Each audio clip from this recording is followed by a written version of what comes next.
Yeah, did you watch the episode when Tulsi Gabbard got on to defend herself and Joy Behar starts panicking and going over her notes while Tulsi is refuting everything that she said? Yeah, I mean, Joy Behar, like, again, these people have dementia. These are people who, like, should not be allowed out of the house. They have a national platform. I mean, it is crazy. They have no idea. These people have never read, like, a book. I agree with mostly everything that's been said. I mean, we know that, only about 31% of Americans trust our healthcare system. We have a terrible healthcare system. And, doctors suffer because of big corporations as well. Doctors that want to do good, like my husband, operates on someone even though they don't have insurance and then has to sue health insurance companies to get paid for the work that he's been trained his whole life to do. Have you ever noticed how the people who speak the loudest about morality sometimes end up facing the most uncomfortable scrutiny themselves? And when that happens, often through a major federal case, their usual public voices suddenly go quiet.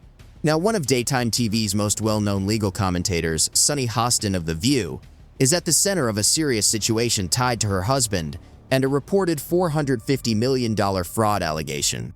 It's a huge story that's putting her public image under pressure and raising plenty of questions.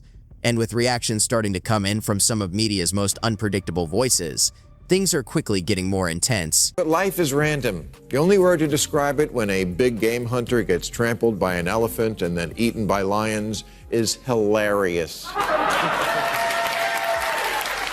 The news landed like a bombshell, but it barely made a ripple in the media circles around Sunny Hostin.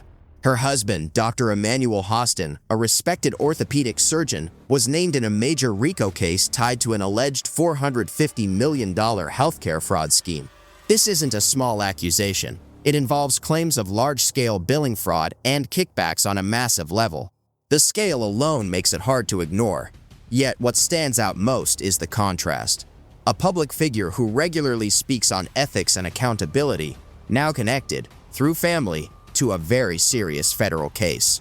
The situation has raised eyebrows and added a layer of irony that's difficult to overlook. The Sunny Hostin that we all love from one of my favorite shows on The View, and it's always, Tom, what'd you always say? It's always the people that always do the pointing, and it always comes back to them, all right? So when you said, this is the largest RICO case ever filed in the state of New York.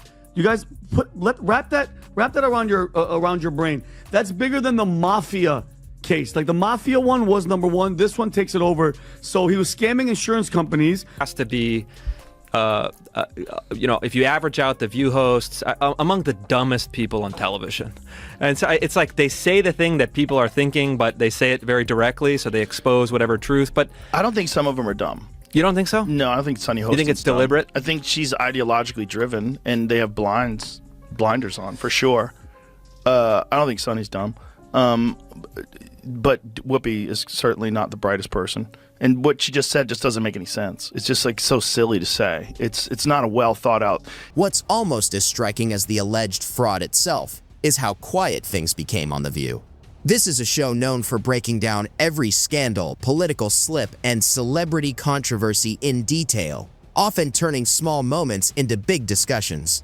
But when a $450 million case involving one of their own came into the picture, there was an unexpected silence. No real acknowledgement, no deep discussion, just business as usual. For a panel that rarely holds back, that silence stood out.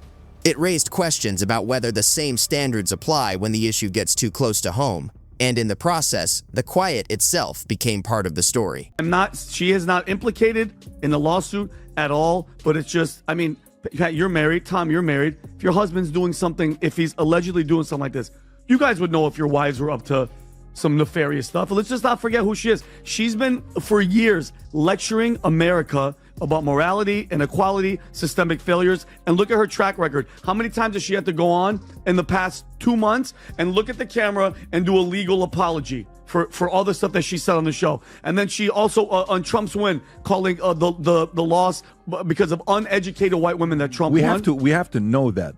This is accused. All accused. Yeah, all accused, but he's in the RICO. This is a big RICO case that her husband's in there. Then from the louder corner of media, Joe Rogan weighed in, and he didn't hold back.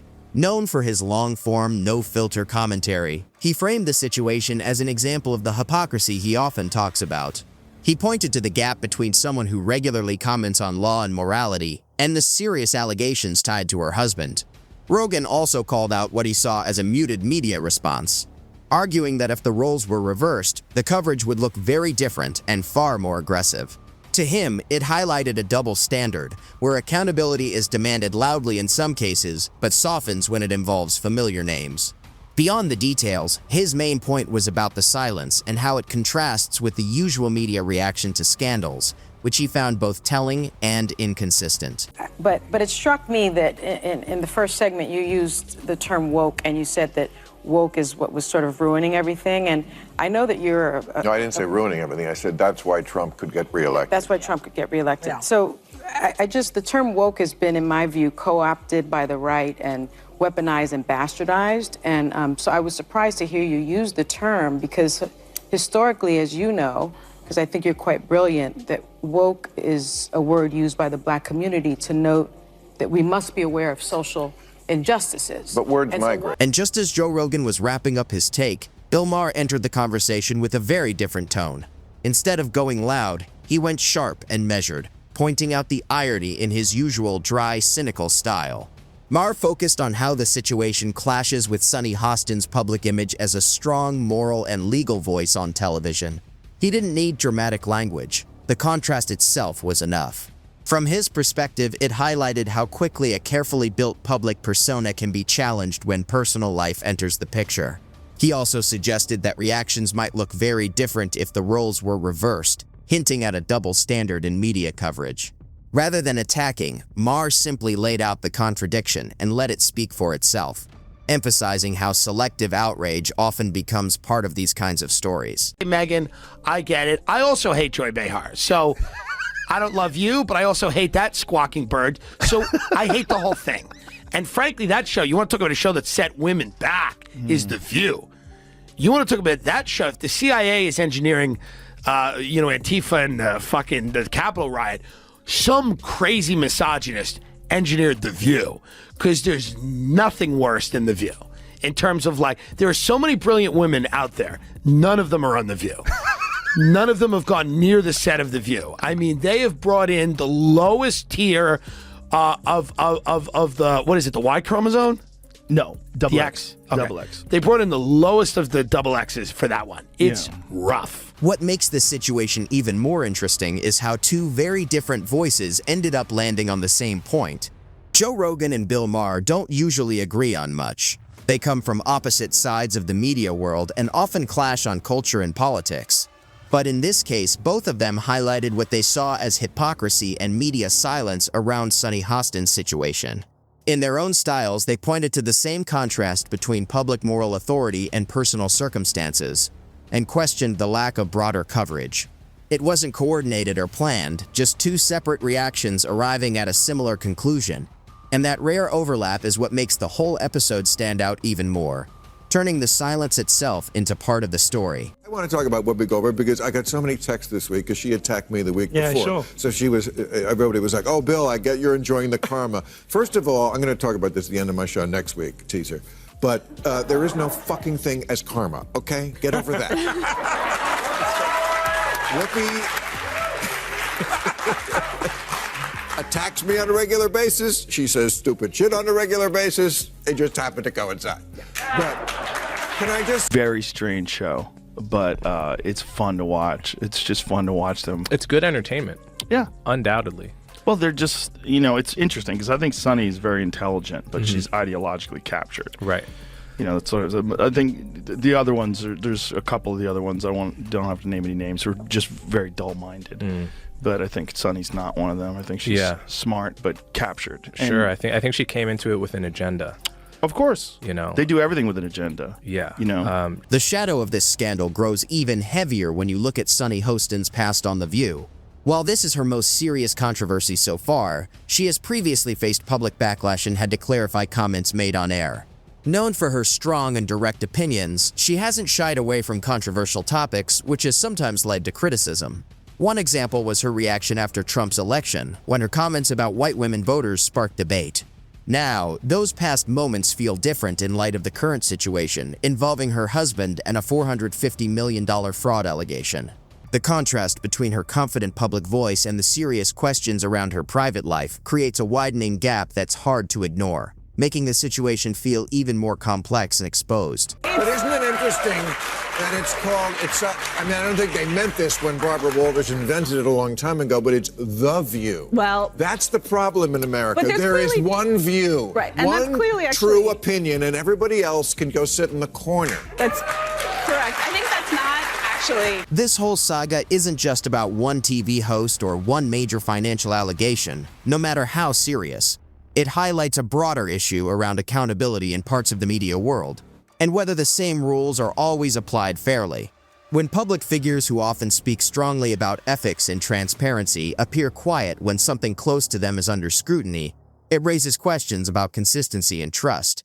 In The View's case, what stood out to many wasn't just the story itself, but the lack of open discussion around it, which added to the debate about selective scrutiny.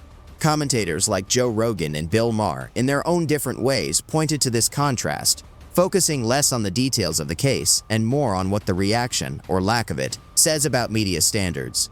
In the end, it leaves a bigger question about who gets to speak on morality in public life and how those same expectations apply when the spotlight turns inward. Saw you on The View. Yeah. Yeah, so that's been overwhelming my past couple days. So I just went in there, did my thing. I had no idea what to expect. I didn't know who Sunny Hostin was. I actually still really don't know. So I wasn't expecting necessarily for her to kind of try to ambush me in that way and attack my character in that way. Well, it is the show that people love to hate. Yes, that's true. That's true. They get so much hate watching viral clips of them saying ridiculous things. I mean, yeah. it is a rabies-infested hen house. Audience is not really their audience. Their audience is a group of people they bring in to watch television shows. You know, I don't know if you've ever seen audiences before for TV shows, but a lot of them are paid. They're paid to be there. So, because they have to guarantee that there's going to be people there. So there's services that you hire. And when a show gets really, really popular, you know, like Letterman or something like that, obviously it has its own fan base. Right. Those people will try to get tickets before anybody else does. And in that case, they probably don't need to use a service anymore. They just get actual fans. But arguably, like, the fans, the real fans of The View that are like, oh, these ladies are on point. Most of those people can't leave the house. Like, they're probably immobile. Ultimately, what are we left with? A talk show host whose public image is now tied to a major alleged healthcare fraud case. A daytime show, The View, that is known for bold debate but appears unusually quiet when the issue hits close to home. And two very different commentators, Joe Rogan and Bill Maher, who unexpectedly find common ground in pointing out what they see as hypocrisy. The lack of response from Sunny Hostin in her show has, in a way, spoken louder than any statement could have, raising questions about consistency, trust, and selective accountability in media. More broadly, the situation highlights the gap between public personas and private realities and how quickly credibility can be tested when those worlds collide. It also serves as a reminder that in media, as in public life, silence can sometimes raise more questions than answers, and the story often continues long after the cameras stop rolling.